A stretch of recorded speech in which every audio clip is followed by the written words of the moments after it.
Yo, my name is Cambo. John Thomas and this bitch. And go ahead and check out our interview on the Fresh Juice on Rainier Avenue Radio. Yeah.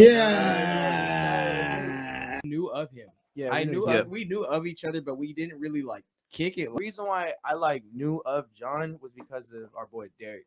Because Yeah. Derek went to Man, Kenwood. D-Bell. Yeah, dbelles. Derek went to Kenwood, so I knew Derek, and then Derek knew John. So That's I was that's like, one of my best friends. yeah. And Okay. John used to go by Oddball, so everyone knew him by I got it Oddball. on me and everything. Yeah. For real? Call him every time I see him. I was That's like, still hard, man. Oddball, what's good? When I started rapping, I already knew John made music and stuff. After that meeting, we never really talked after that. And then I would say I knew John used to do music. He used to always I used to see him post things about just piano stuff and just doing music and stuff. Yeah. And then I really got into for me, I got into just doing music in college. And then we technically is more of just a link up between my boy Billy. Joseph, his first name is Joseph, but his name is Billy. When we linked up at his place, me and him, we used to go crazy. The GFB whole thing was us. That was our thing together. What's that? It's called Go For Broke. Okay. So I still rap it, but I kind of keep the same thing. How John's Kid Cambo and stuff. Right. Yeah. We met through kind of not met through, but we kind of linked up through them because he was getting his stuff engineered from him and his brother, and I was getting my stuff engineered from him. And he was basically just the main contact, and he made music too. So my guy Billy was basically the guy who, kind of pieced it together. But at the same time, we were all there in the same room doing it together. And then when it got really serious of really making music together, one of my boys passed away. He died. Condolences to him, man. Yeah, one of my boys. His name was Paul Johnson. A lot of people know him. I don't know if you ever knew him, but a lot of people knew him in the city because he was just out and he was from Kent too. He's just a bright kid, man. Moved around. Moved around. Everyone knew him and stuff.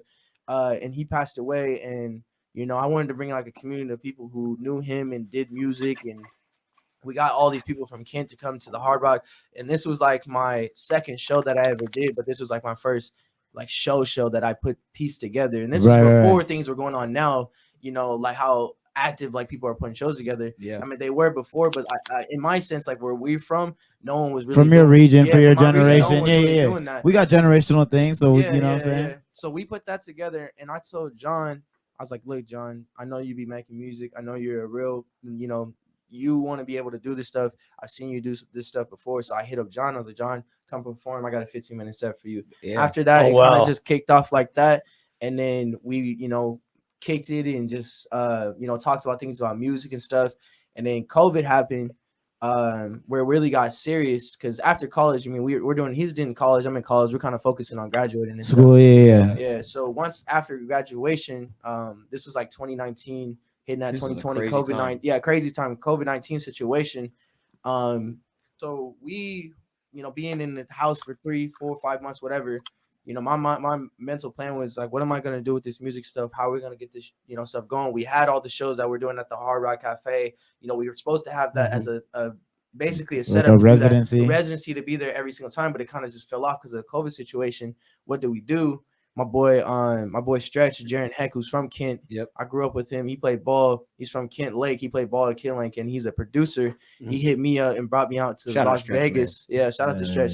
Brought me out to Vegas, and then I'm not gonna name the dude we're gonna name, but let's not even let on that. But he brought us out there, and basically it was an artist. He's lame. I'll beat him up. It was an artist camp basically that he put together and brought us, and within money situations, all that stuff.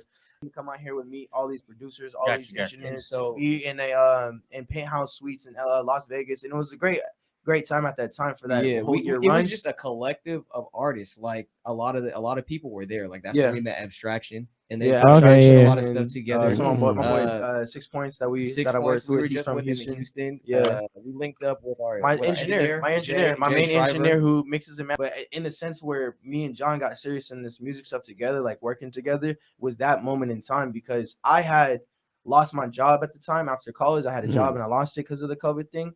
And the government was giving out these back pays and all this stuff. They sent me 8 bands, so I had 8 bands to my name, and I was like, they told me you want to come out here and do this stuff, gets contract all signed and then figure it out. And I was like, oh, I got it, let's go. And I wasn't really working at the time. He wasn't working. I was making not a lot of money at all. I needed to be able to eat, and I was like, I'm not going to be able to go. So he fronted me the bands to be able to get there. And the rest I fronted for John. I said, John, I know you're real. I know you want to do this for real. I'm bringing you with me. Just pay me back when you can. Oh, so wow. I put up for him to come to Vegas with me to go work with all these people that we work with now.